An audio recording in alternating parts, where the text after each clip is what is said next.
गणेश जी का जन्म पिता शंकर जी से युद्ध। हेलो गाइस, मैं हूँ दिलीप जोनवार और आप देख रहे हैं मिस्टर दिलीप 4K। माता से बढ़कर कोई भक्त नहीं होता। गणेश जी तो माता के परम भक्त थे। अपनी मातृभक्ति के कारण ही वह शंकर जी और उनके गणों से भी भिड़ गए। कथा आती है कि एक बार माता पार्वती को यह अनुभव हुआ कि उनको अपना गण बनाना चाहिए। कई बार स्त्री जनित चीज़ों पर उसकी आवश्यकता पड़ती है। सखियों ने भी उनसे अनुरोध किया कि द्वार पर हमेशा शिव के गण होते हैं, आपको अपने गण नियुक्त करने चाहिए। इससे स्त्री के मान मर्यादा की भी रक्षा होगी। पार्वती जी को यह विचार अच्छा लगा। एक बार वह स्नान कर रही थी तो उन्होंने अपने महल से गणेश जी की उत्पत्ति की। साक्षात एक विलक्षण बालक सामने आ गया। बालक ने देवी को प्रणाम किया और पूछा, बताओ माँ, मेरे लिए क्या आदेश है?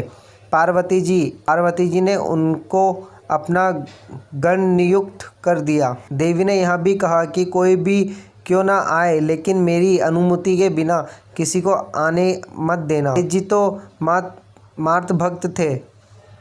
वह दंड लेकर खड़े हो गए। शिवजी के गणों को भी उन्होंने रोक दिया। गण दौड़कर भगवान शंकर के पास पहुँचे और उनको पूरा वृत्तांत कहा सुनाया। शंकर जी ने कहा, ऐसा नहीं हो सकता। कोई दूसरा कैसे गण नियुक्त हो सकता है? आवश्यक तुमको भ्रम रहा होगा। शिव के गण फिर द्वार पर पहुँचे, लेकिन इस बार भी गणेश जी ने उनको अंदर जाने से रोक दिया। गणों ने कहा, तुम जानते नहीं हो कि हम शिव के गण हैं। गणेश जी बोले, मैं जानता हूँ, लेकिन मुझे मेरी माँ की तरफ से आदेश मिला है, प्रवेश नहीं करने दूँ। मैं इसी आज्ञा का पालन कर रहा हूँ। गणपुर शंकर जी के पास पहुँचे। कलंतरन में शिव के गणों के साथ गणेश जी का युद्ध हुआ। गणेश जी से सारे देवता हार गए। बालक से हारकर देवताओं को बहुत गलनी हुई। उनको लगा कि हमारे देवता होने का क्या लाभ, एक बालक ने हमको हरा दिया। देवताओं ने ब्रह्मा जी से भी कहा कि आप जाइए और बालक को मनाइए।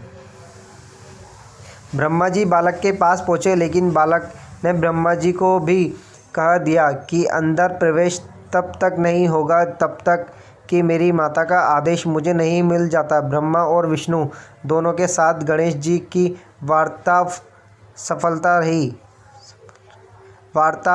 रही। दोनों ने भगवान शंकर से कहा कि बड़ा अद्भुत बालक है, किसी की सुनता नहीं है, कर्मी है। सब देवताओं को उसने युद्ध में हरा दिया, आपको भी गणों के सामने हरा दिया। आप ही कुछ निधन करें। जब सभी गण और देवता हार गए तो भगवान शंकर स्वयं द्वार पर गए। गणेश जी उनको पहचान नहीं सके। गणेश जी ने उनको भी प्रवेश नहीं करने दिया। शंकर जी ने क्रोध में आकर शिरोच्छेदन कर दिया। यह सूचना पार्वती जी को लगी तो वह विलप करने लगी। उन्होंने अपने प्रकाश पुंज से उन सम्मान अपनी शक्तियाँ प्रकट की। शक्तियाँ ध्वस्त करती। इससे पहले ही शंकर जी पार्वती जी को मना लिया। पार्वती जी इस शर्त पर मानी कि पहले आप मेरे गणेश पुराने स्वरूप में लाओ। जो विरोध छेदन किया है उसे सही करो।